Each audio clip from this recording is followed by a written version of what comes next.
Okay, we're heading out. Let's see how long it takes for Claire Ann to fall asleep. Okay, it's 11 o'clock.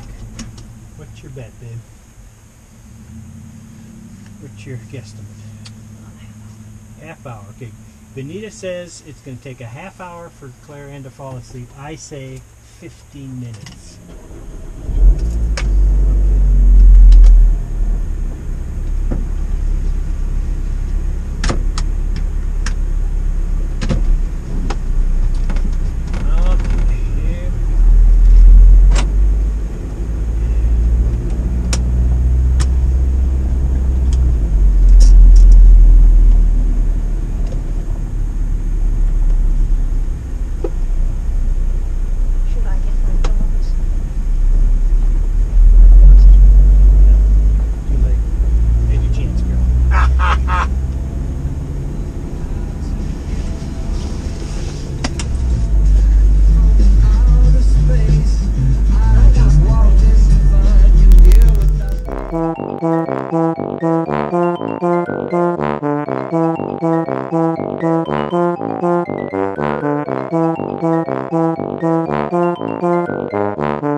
And that's when I realized the village had basically been abandoned.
fancy cliche that is called the need to know.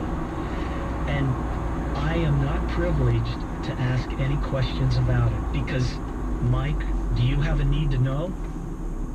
When you work in the covert world, there are so many unanswered questions you have.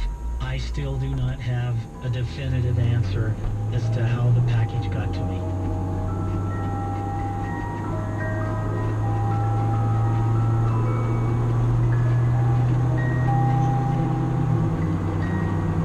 Thanks so much to Mike Ransdell. Now, Mike wrote a book about this experience. If you'd like a copy, he promises to hand-inscribe it in English or Russian, whichever you prefer. But I have a link on our website, snapjudgment.org. That piece was produced by Anna Sussman with sound design by Renzo Gorio. When Snap returns, we're going to steal from a preacher. We're going to accept a package from someone you do not know. And we're going to become a trial for empty, for love. For real. Snap Judgment. The Contents Unknown episode continues. Stay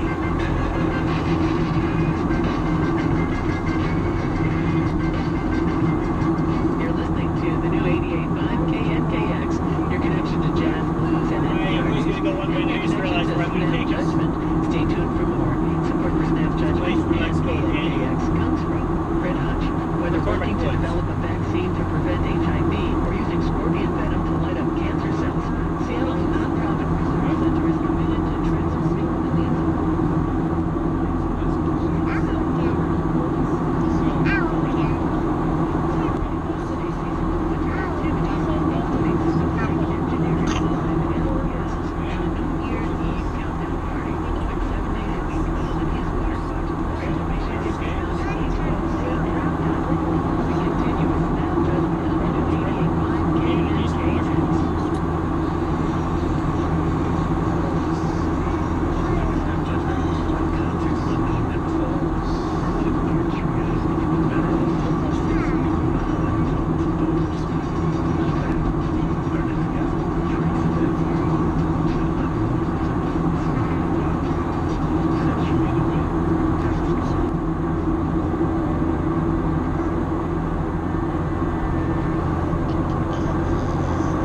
In Christian TV, there are a handful of pastors that preach the prosperity gospel.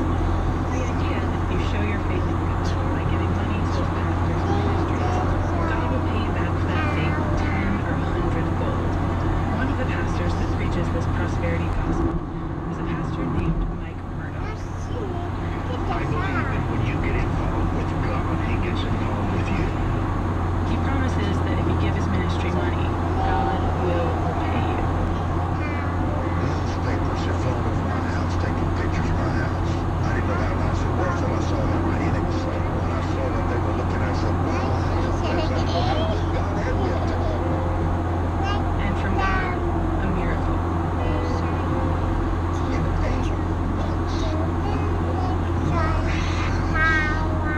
was dead free.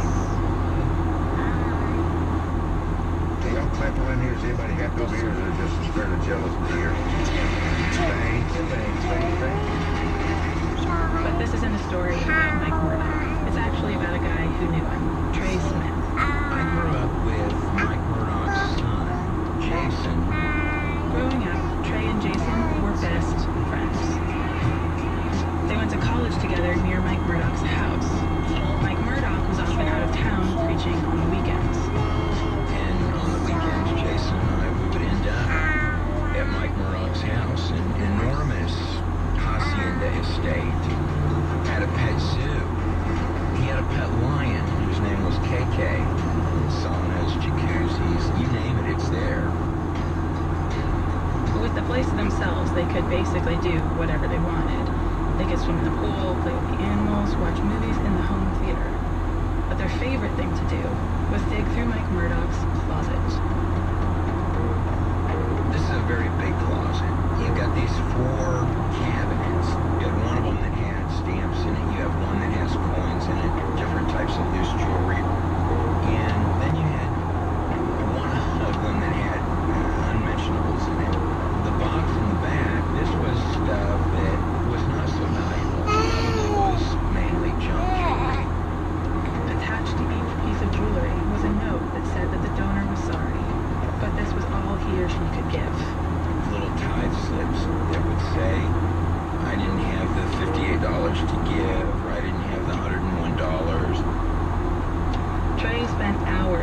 through the jewelry, and during the months that he was going in and out of that closet, he was taking things. I should say here that by now Trey had been kicked out of school. He was doing way too many drugs. His life had gotten kind of out of control. The point that I was at that point in my life was certainly not really sanity by any stretch of the imagination. So you felt like, I mean, you didn't really feel bad stealing from him. I certainly didn't have any remorse about it, so I would have to admit that's true.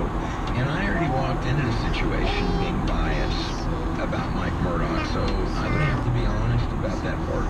Because, you know, it's my opinion, the prosperity god was screwing so many people over. He was just taking small stuff at first, maybe a ring or a rare coin.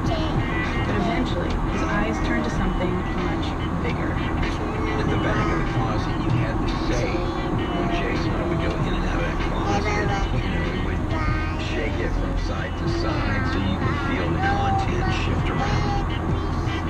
At first, it was just a fun game to wonder how many stacks of money and what kinds of bills were in there. He and Jason joked that maybe it was $1 million. But eventually, Trey started to wonder something else. What would it be like to actually steal that safe? If he could just... I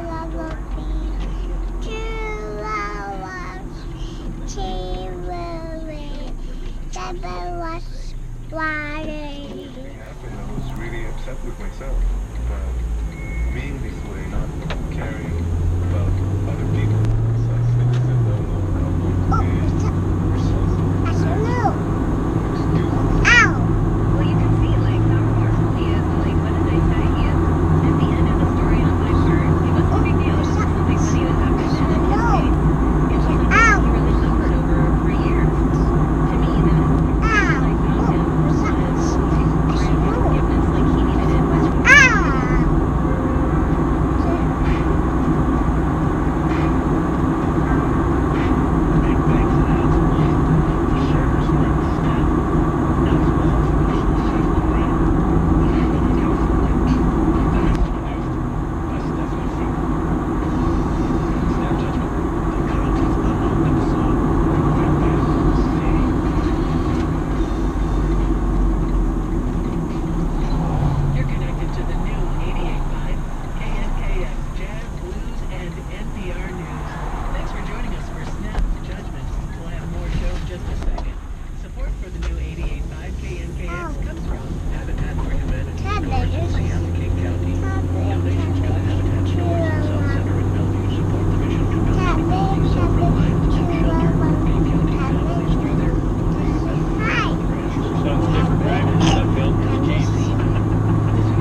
experimental in the 70s when they recorded.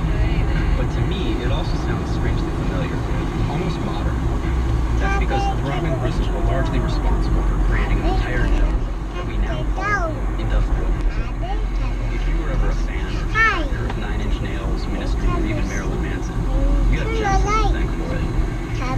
Throbbing Gristl's music was inspired in part by the work of William Burroughs and Brian Gysin, writers and artists who popularized a form of collage called cut-ups in the 1950s. Words on paper were physically cut apart and rearranged to create new kinds of poetry.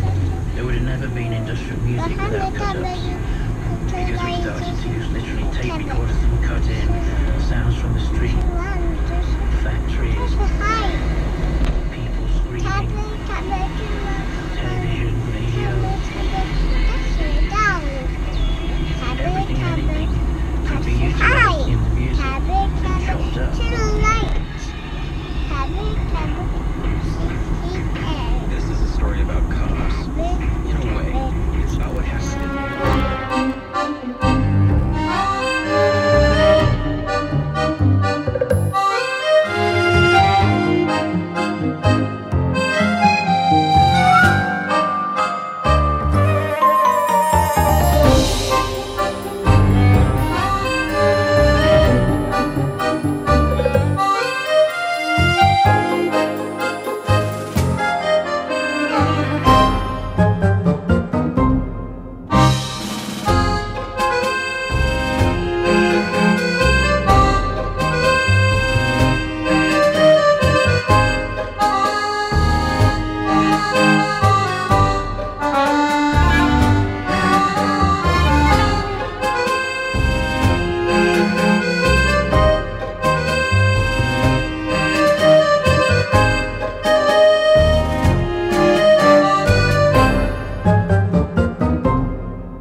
How you doing, sweet girl?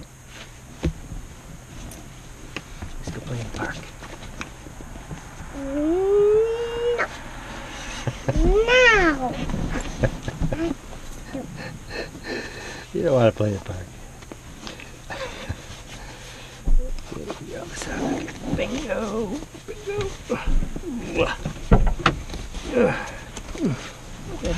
I want to just have a too. Yeah, I want to go to the park too. There's another piece in there. You seem to be attached. What else are you attached to here? Oh, there we go. Okay. Yeah.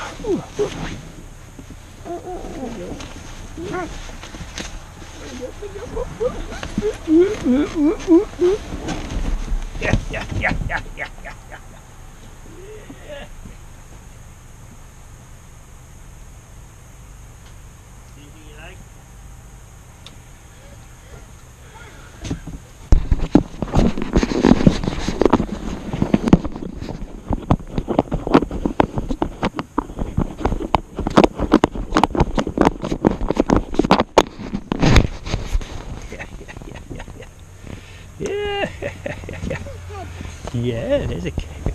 Let's go over to the slide. Let's go to the slide, yeah. This side. Yeah, follow me. No, I should watch it. No.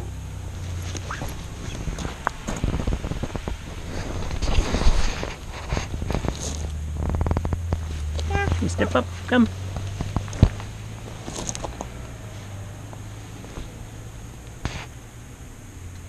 Grandma's coming. Grandma's over here. Come see. Let's see Grandma. Hey, Grandma. Oh, thanks. Thanks. Yeah. Yeah. Here we go.